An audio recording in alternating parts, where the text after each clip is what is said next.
Do you remember having to go and pick out the jacket? Oh yeah, so originally we were going to do a trench coat, but Andy thought that was too cliche. So we went to the thrift store. Andy, I'm here. Yeah, but it's unnatural because I'm pointing a big spotlight at you.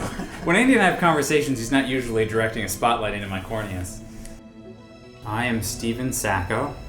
I play Matthew Moon, the disgruntled, kind of unhappy,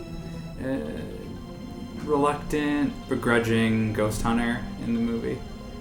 The movie follows Blue Moon, who is the niece of Matthew Moon. She has inherited a cabin and other assortments from Matthew Moon's life.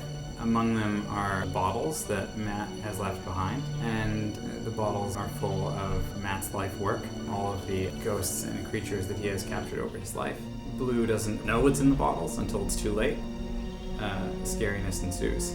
I really love H.P. Lovecraft and the tone that he sets in his stories, so I just think that's why I really loved Bloody Bones, because it was this, creepy, dark, sinister story, legend behind the creature. So I think I tried to put myself in that Lovecraft tone. People give lots of names that hungry, evil things that hide in dark corners and wait for children. I think we decided he was someone who hated his job, who wasn't very happy, and so that made it kind of easy to figure out what expression I was going to have or how I was going to treat people in the movie, which is not very well. You're awful. I mean, it's expensive to ship a body, especially if there's so little of them left to ship.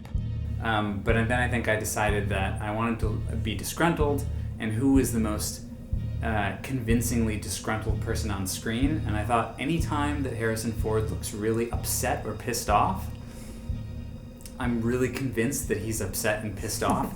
Especially Harrison Ford when he's on Conan O'Brien or some other talk show, and he just seems like an angry dad.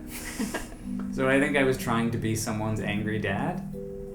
We tried to make me look older. I think I imagined a very old curmudgeon person in the role. We went through a thrift store, and we were trying to find some kind of jacket for this ghost hunter.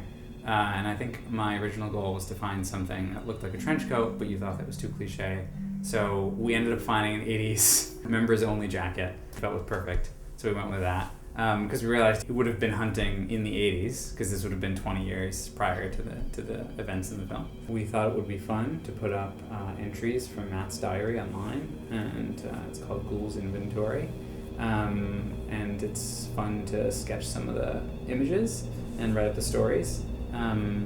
Again, I think my inspiration for it is Lovecraft. Just brief little entries about expanding on the character of Matt Moon and the adventures that he's had. And we also tried to, I think, explain some of the creatures more that we couldn't or didn't explain in the movie, because I think every creature that we picked had some kind of story, foundation in lore, in some part of the world or in some culture. We didn't just make up monsters. We tried to pick monsters that other people had made up long before our time.